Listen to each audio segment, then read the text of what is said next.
Assalamualaikum warahmatullahi wabarakatuh. Modul 3.1 Pengambilan Keputusan sebagai Pemimpin Pembelajaran. Aksi nyata oleh Devi Setiawan, CGP Angkatan 4 Kabupaten Waikanan. Demonstrasi konseptual menjadi awal aksi nyata modul 3.1. Dalam modul yang mempelajari tentang pengambilan keputusan sebagai pemimpin pembelajaran ini, calon guru penggerak atau CGP diminta membuat portofolio aksi nyata. Portofolio yang disusun menggunakan metode refleksi 4P, yaitu peristiwa, perasaan, pembelajaran, dan perubahan. Peristiwa. Pengambilan keputusan menjadi salah satu bagian penting bagi saya sebagai calon guru penggerak sekaligus pemimpin pembelajaran. Bukan saja dilakukan oleh kepala sekolah, melainkan juga warga sekolah lainnya. Termasuk salah satunya adalah guru.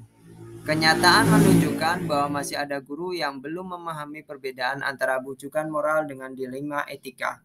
Selain itu, masih banyak juga yang belum memahami tentang langkah-langkah tepat mengambil keputusan. Tidak jarang beberapa keputusan yang diambil belum tepat. Oleh karena itu, ini memerlukan upaya untuk meningkatkan pemahaman warga sekolah terkait pengambilan keputusan sebagai pemimpin pembelajaran. Berangkat dari kondisi tersebut, saya pun berusaha menyusun langkah-langkah strategis. Langkah-langkah tersebut tertuang dalam rencana tindakan aksi nyata berikut ini. Yang pertama, koordinasi dengan kepala sekolah. Melakukan aksi ini sebagai bentuk tugas dan tanggung jawab bawahan terhadap atasan. Selain itu juga untuk mendapatkan dukungan dalam pelaksanaannya. Hasil dari aksi nyata tersebut adalah adanya dukungan dari kepala sekolah untuk melaksanakan rangkaian aksi nyata pengambilan keputusan. Kedua, menyusun rencana aksi. Bagaimanapun juga, penyusunan rencana yang baik adalah langkah awal yang baik dalam pelaksanaan kegiatan. Hal ini penting untuk menjamin kegiatan berjalan dengan baik. Hasil aksi nyata ini adalah tersusunnya rencana aksi pengambilan keputusan sebagai pemimpin pembelajaran. Ketiga, melakukan analisis kasus terkini di sekolah. Langkah ini untuk menguatkan pemahaman tentang pengambilan keputusan. Hal ini mengingat pemahaman terkait hal ini masih membutuhkan penguatan secara langsung di sekolah. Hasil dari aksi nyata ini adalah tersusunnya analisis kasus yang terjadi di sekolah. Keempat, penyusunan materi diseminasi. Ini akan saya lakukan untuk menyiapkan bahan diseminasi. Materi yang saya buat merupakan ringkasan materi modul 1.3. Saya akan melakukan beberapa perubahan terutama pada studi kasus. Studi kasus dalam materi akan disesuaikan dengan kasus nyata yang ada di sekolah. Tujuannya adalah agar materi lebih dekat dan memberikan kemudahan kepada teman sejawat untuk menjalani proses pembelajarannya. Hasil aksi nyata ini adalah tersusunnya materi diseminasi terkait pengambilan keputusan sebagai pemimpin pembelajaran.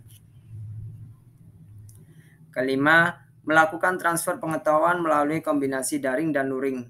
Sebagai langkah pertama saya akan melakukan diseminasi materi secara daring. Langkah ini saya ambil dengan memanfaatkan media sosial seperti grup WhatsApp sekolah, seperti yang telah saya lakukan sebelumnya. Hasil dari langkah ini adalah adanya pemahaman awal rekan sejawat terkait pengambilan keputusan berbasis dilema etika. Selain itu, saya akan lakukan transfer pengetahuan secara luring. Saya akan melakukan transfer pengetahuan kepada rekan sejawat di sekolah melalui kolaborasi dan komunikasi yang baik. Tujuannya adalah untuk memudahkan koordinasi dengan rekan sejawat. Hasil-hasil nyata ini adalah meningkatkan pemahaman dari keterampilan teman sejawat terhadap pengambilan keputusan. Lalu yang keenam, melakukan evaluasi pada setiap akhir kegiatan. Tujuannya untuk mengetahui sejauh mana penerapan pengambilan keputusan, termasuk di dalamnya adalah kendala yang ada. Hasil dari kegiatan ini adalah terpetakannya keberhasilan dan kendala yang ada. Hal ini juga sekaligus untuk mengukur efektivitas keberhasilan pengambilan keputusan pengetahuan secara luring. Perasaan. Setelah melakukan aksi nyata modul 3.1 pengambilan keputusan sebagai pemimpin pembelajaran, awalnya saya merasa akan mengalami kesulitan, terutama dalam membuka komunikasi awal terkait pelaksanaan kegiatan. Namun berkat kolaborasi, aksi nyata pun bisa terlaksana dengan baik. Saat pelaksanaan, perasaan lebih lega dan tenang. Hal ini karena sesuai rencana. Demikian halnya setelah aksi nyata sebagai perasaan bahagia sekaligus tertantang menjaga dan meningkatkan pemahaman diri dan rekan sejawat terkait pengambilan keputusan. Pembelajaran. Banyak pembelajaran baru dalam perubahan yang telah dilakukan. Pembelajaran tersebut terkait dengan diri sendiri maupun orang lain. Salah satu pembelajaran baik bagi diri yaitu bahwa awal baik bagi seluruh perubahan adalah kolaborasi dan komunikasi. Dari kolaborasi dan komunikasi ada pembelajaran tentang menyamakan persepsi dalam menyusun langkah perubahan. Pembelajaran baik lainnya yaitu terkait kendala dari rencana yang disusun tidak sesuai dengan kondisi aksi nyata. Oleh karena itu, penting adanya penyiapan strategi alternatif dalam implementasi aksi nyata. Pembelajaran dari orang lain terutama terkait dengan pentingnya dukungan dan dari kepala sekolah serta teman sejawat di sekolah. Perubahan nyata dalam diri yaitu adanya kolaborasi dan komunikasi yang baik sebagai bentuk dukungan dan terhadap rekan sejawat. Hal ini penting kaitannya dengan implementasi aksi perubahan ke depannya.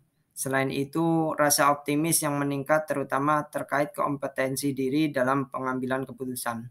Hal ini akan berpengaruh nyata terhadap keputusan yang diambil ke depannya terkait peran sebagai pemimpin pembelajaran. Perubahan lainnya yaitu semakin meningkatnya komitmen diri untuk melakukan perubahan ke arah kebaikan di sekolah. Terima kasih, demikianlah aksi nyata saya pada modul 3.1 pengambilan keputusan sebagai pemimpin pembelajaran ini disusun. Wassalamualaikum warahmatullahi wabarakatuh.